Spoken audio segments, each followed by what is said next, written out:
Hello everyone. Today we're going to be talking about how questions can influence our memory. How questions can influence our memory.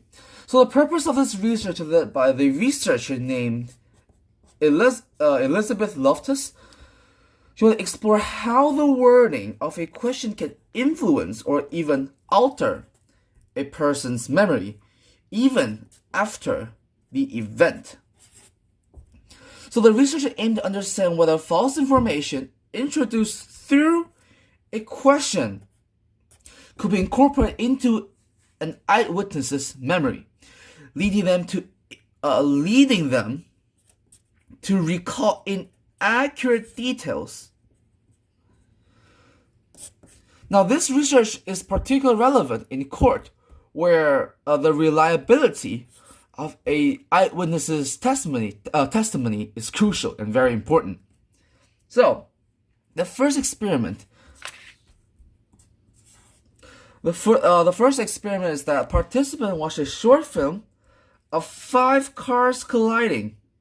An incident of 5 cars colliding. 5 cars colliding.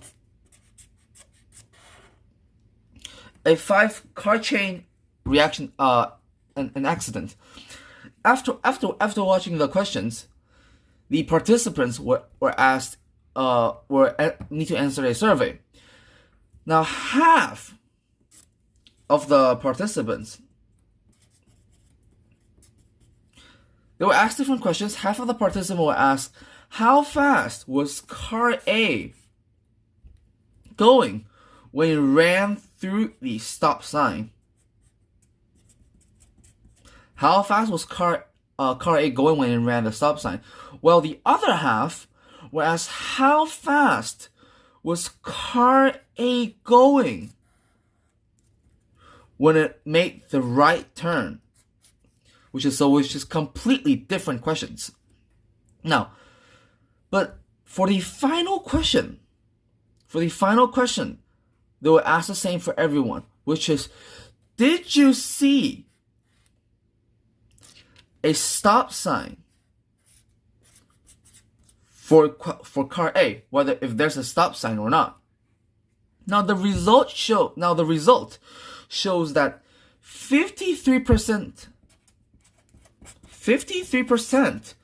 of the stop sign group said that they saw a stop sign, compared to only 35% of people who answered the questions regarding the right turn said that they saw a stop sign. Now this shows that the wording of a question will influence a person's memory, since we're given different results. Now, for the second experiment, the participants watch a 3-minute film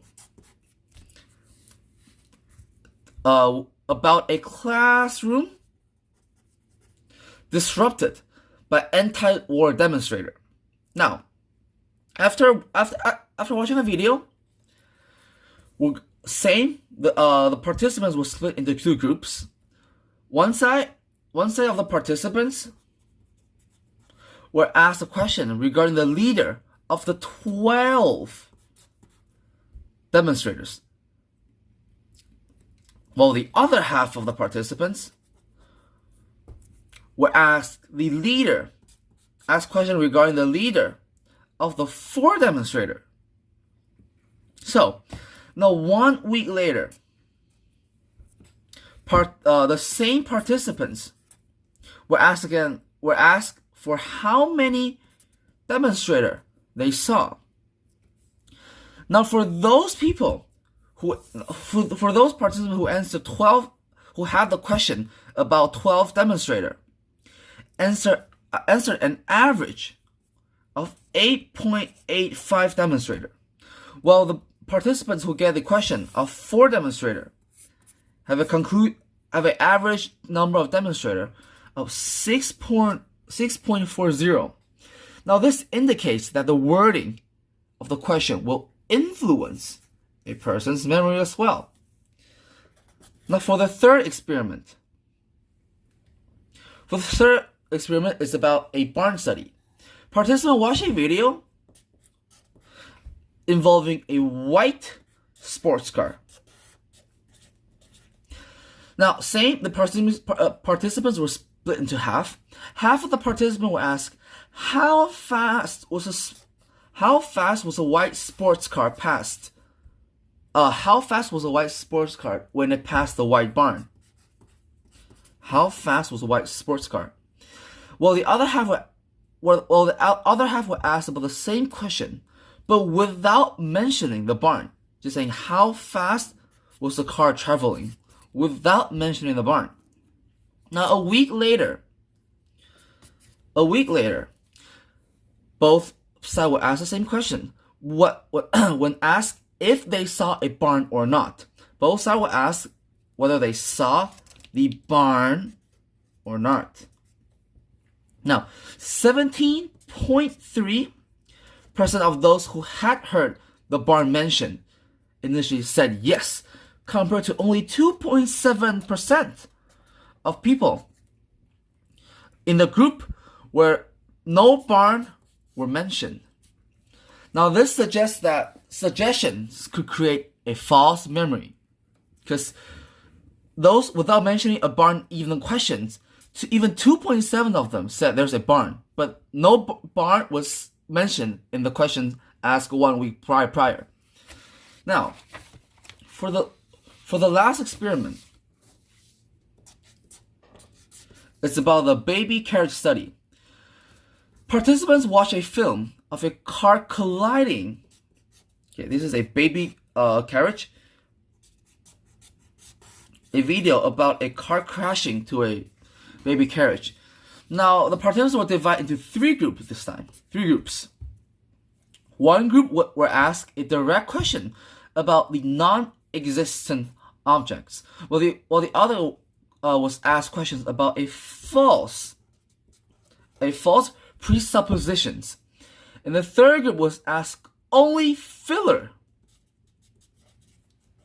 questions.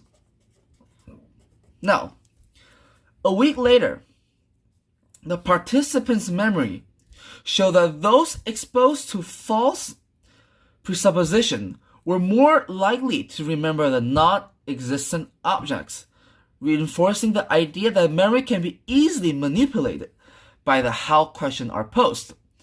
Now, in terms of the result,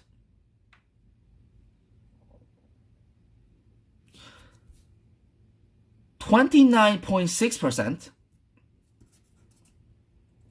or 0.2% of the false presuppositions answered yes, where 15.6% for direct object, and then 8.4% only answered yes for the filler questions.